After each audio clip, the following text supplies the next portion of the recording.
Bonjour mes frères et sœurs, et nous allons continuer ce matin encore notre évangile de Marc, et nous sommes au chapitre 10. Notre bon Père du ciel, tu as permis à plusieurs d'entre nous, à cause de Jésus, d'entrer dans le royaume de Dieu, d'entrer sous le règne de Dieu, de faire de Dieu notre roi, notre royaume, et c'est à cause de lui, de Jésus.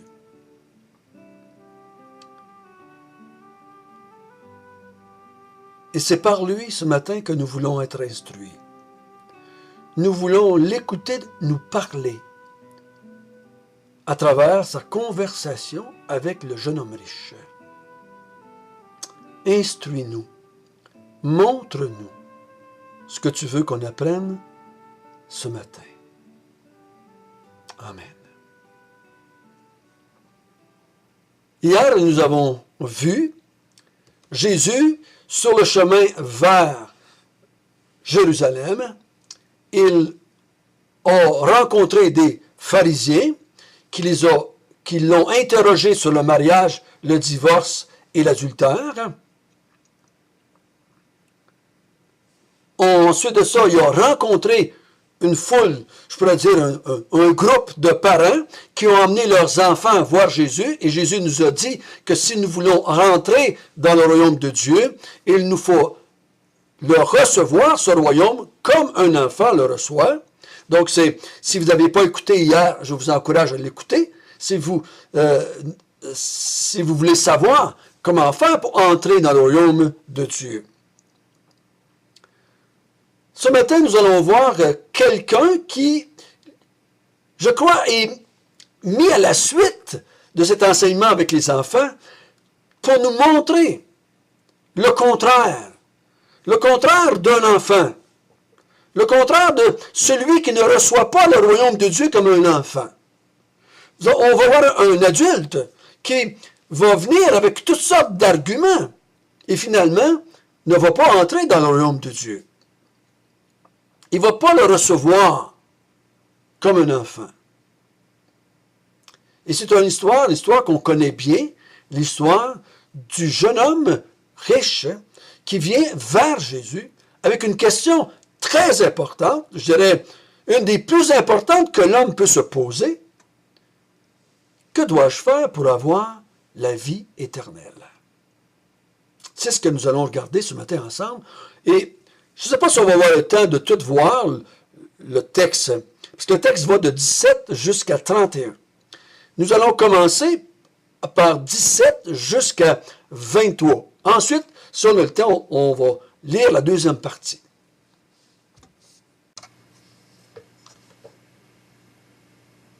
Comme Jésus se mettait en chemin, un homme accourut, et se jetant à genoux devant lui, « Bon maître, lui demanda-t-il, que dois-je faire pour hériter la vie éternelle? » Jésus lui dit, « Pourquoi m'appelles-tu bon?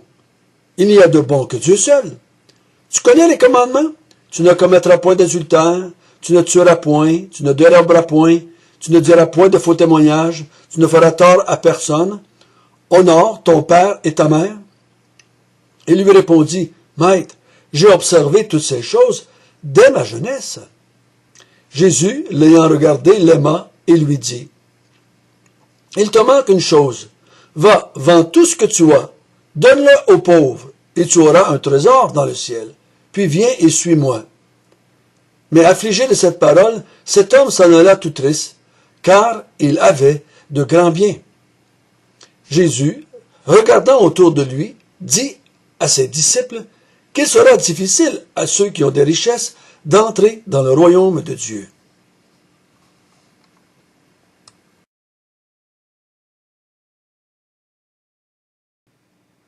Donc ce jeune homme vient tout de suite après l'événement des enfants. Il vient, puis il vient avec tout excité parce qu'il accourt, il se dépêche. C'est comme s'il a peur de le manquer. et il se jette à genoux devant Jésus.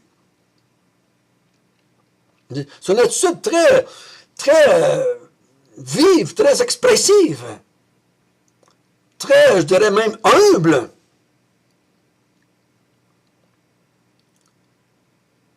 Et là, il commence par dire quelque chose. « Bon maître », lui demanda-t-il, « que dois-je faire pour avoir la vie éternelle? » Faites attention ici, pour nous autres qui sommes des anciens catholiques, il faut faire attention parce que quand il dit « vie éternelle », nous on pense « ciel » quand il meurt.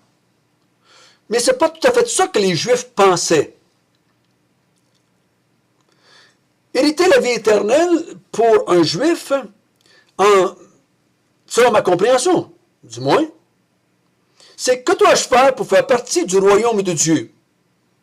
Parce que les Juifs croyaient, si ma compréhension est bonne, qu'ils entreraient dans le royaume de Dieu et qu'ils seraient ressuscités et qu'ils pourraient vivre éternellement dans le royaume de Dieu. Ils ne pensent pas comme nous, qu'est-ce que je dois faire pour aller au ciel quand je vais mourir?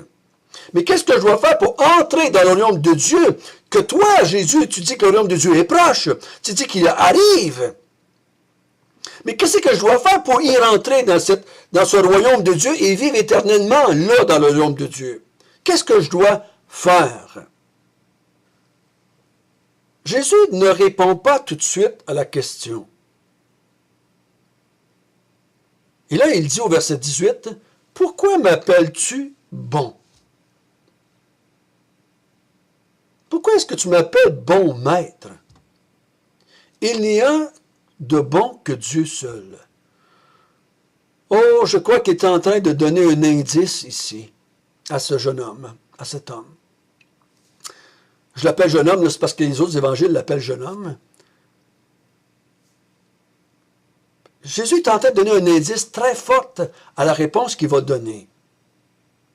Il dit, il n'y a de bon que Dieu seul. Tu ne devrais pas m'appeler bon. À moins que tu crois que je suis Dieu.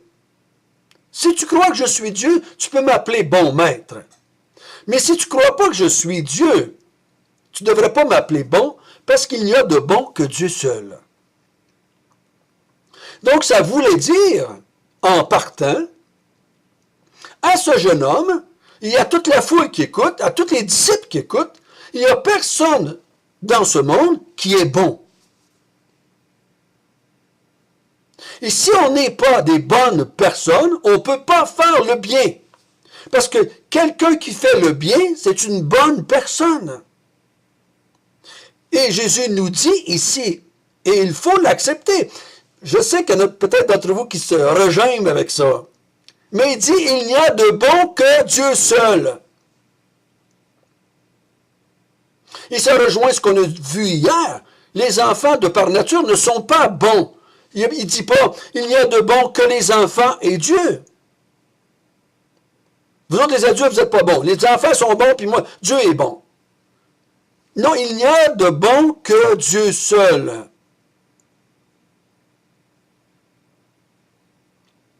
Tous les autres, ce n'est pas des bonnes personnes. Ce n'est pas des gens bons. Ce n'est pas des personnes bonnes. Ce n'est pas des hommes bons. Ce n'est pas des femmes bonnes. Il n'y a de bon que Dieu seul. Ça devrait donner un indice à cet homme-là sur sa propre personne à lui. Et là, Jésus continue au verset 19. « Est-ce que tu connais les commandements? » Là, il fait référence aux commandements de Dieu, mais les 6 derniers, pas les 4 premiers. Les 6 derniers, je pense. Il dit, tu ne commettras point l'adultère, tu ne tueras point, tu ne déroberas point, tu ne diras pas de faux témoignages, tu ne feras pas de tort à personne, tu vas honorer ton père et ta mère. Il dit, tu connais ces commandements-là? Et le jeune homme répond sans hésiter, « Maître, j'ai observé toutes ces choses dès ma jeunesse. » Est-ce que Jésus est en train de lui dire, au verset 19, une règle, est-il en train de lui donner une mesure pour voir qu'est-ce qu'il doit faire pour pouvoir entrer, avoir la vie éternelle? Ou si Jésus dit cela pour qu'il s'évalue et qu'il réalise s'il était capable de faire ces choses-là pendant son vivant. Et là, le jeune homme répond, « J'ai observé toutes ces choses dès ma jeunesse. » Qu'est-ce qu'il veut dire? Est-il en train de dire, « J'ai mis ça en pratique toute ma vie? J'ai réussi à faire ça toute ma vie depuis que je suis jeune? » Ou est-il en train de dire, « J'ai observé du mieux que je pouvais ces choses dès ma jeunesse? »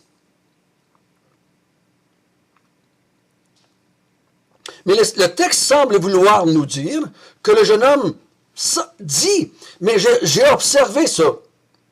As-tu d'autres choses à me dire de plus pour avoir la vie éternelle? Ça, je le sais déjà, qu'il faut que je fasse ça. Jésus dit au verset 21, l'ayant regardé, il l'aima. Il l'aime. Est-ce qu'il l'aime parce que c'est un bon gars? Ben non. Il vient de lui dire qu'il y a juste Dieu de bon. Fait qu'il ne l'aime pas parce qu'il est un bon gars.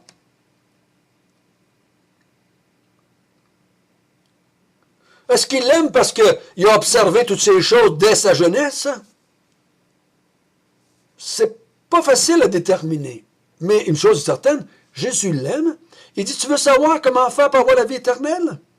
Est-ce que c'est pour ça qu'il l'aime, qu'il cherche à avoir la vie éternelle? Et Jésus va lui donner la réponse. Il te manque une chose. Il te manque une chose. Va chez toi, vends tout ce que tu possèdes et donne-le aux pauvres. Viens et suis-moi. C'est pas compliqué. Va vendre tout ce que tu as, donne-le aux pauvres, viens et suis-moi.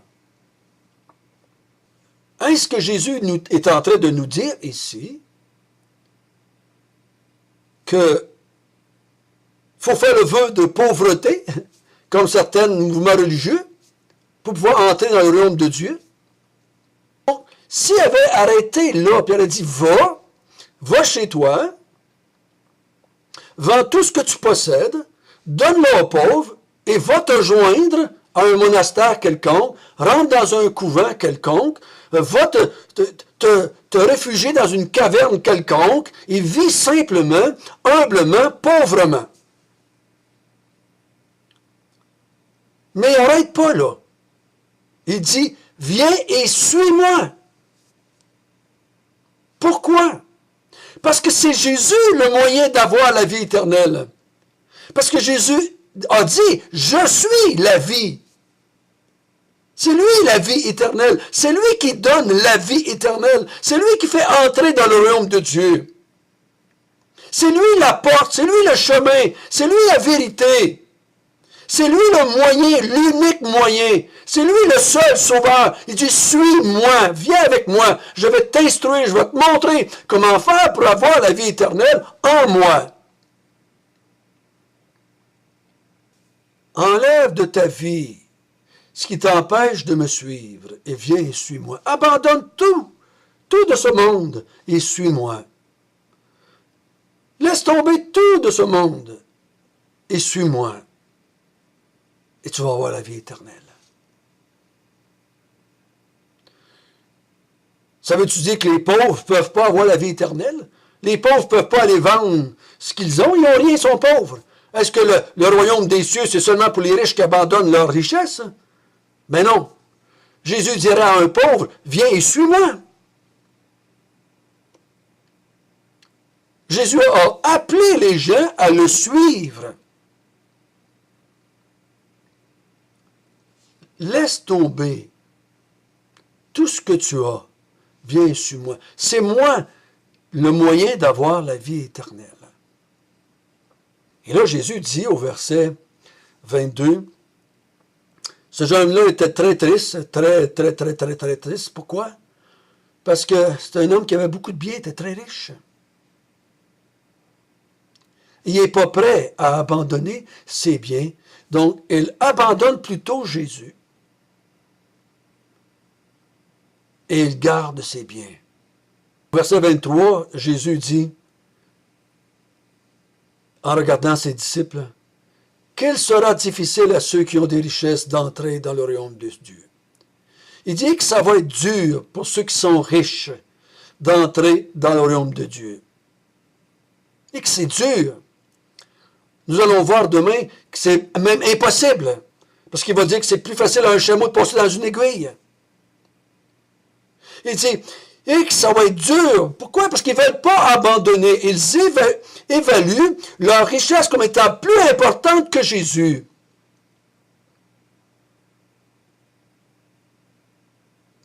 Ils évaluent leur monde, leur vie, leur richesse plus importante que Jésus. Qu'est-ce que Jésus est en train de vouloir nous dire ici? Si vous n'êtes pas riche, vous allez dire, ça ne s'adresse pas à moi, ça s'adresse juste à lui parce que lui était riche. Non, le principe est le même pour tout le monde. Je crois que le principe, c'est renonce à ta vie. On l'a vu dans les semaines passées. Renonce à ta vie. Renonce à toi-même. Renonce à ta personne. Renonce à tout ce que tu as, tout ce que tu es. Et tourne-toi vers moi. Tu dois me prendre, moi, comme le seul moyen pour avoir la vie éternelle. Mais tu ne peux pas m'avoir si tu ne renonces pas à tout ce que tu as. Peu importe ce que tu as. Tu dois renoncer à ta vie si tu veux que je te donne ma vie pour que tu puisses entrer dans le royaume de Dieu et que tu aies la vie éternelle. Tu dois mourir à toi-même. Moi, quand on dit qu'on a donné notre vie au Seigneur Jésus-Christ, on a donné aussi notre portefeuille. On a donné aussi nos diplômes. On a donné aussi nos talents. Ça veut dire qu'on va utiliser tout ce qui était à nous, qu'on pensait qui était à nous, qu'on considérait à nous, on l'abandonne, ou on va décider que tout cela maintenant ne m'appartient plus, ça va appartenir à Jésus, ça va être des outils pour servir Jésus, pour servir Dieu. Je renonce à tout et je te prends toi. C'est lui le moyen d'avoir la vie éternelle. On va voir demain. Les apôtres vont dire, nous, on a tout quitté pour te suivre. Et Jésus va dire, ouais, à cause que vous avez tout quitté, pour moi, voici ce que vous allez avoir. Donc, ce n'est pas juste le jeune homme riche ici qui doit quitter. Dans ce temps-là, du temps de Jésus, quelqu'un qui voulait devenir un disciple de Jésus devait tout abandonner et commencer à suivre Jésus à travers le pays d'Israël. C'était littéral. Tu devais tout abandonner pour suivre Jésus. Tu laissais en arrière père, mère, souvent famille, richesse, terre, ferme, et tu suivais Jésus. C'est ce que Jésus nous appelle à faire. Nous allons continuer à parler de cela demain. Notre Père du ciel, merci que la vie éternelle se trouve dans ton Fils Jésus et que c'est lui le moyen. C'est lui le moyen pour entrer dans ton royaume afin de pouvoir te servir.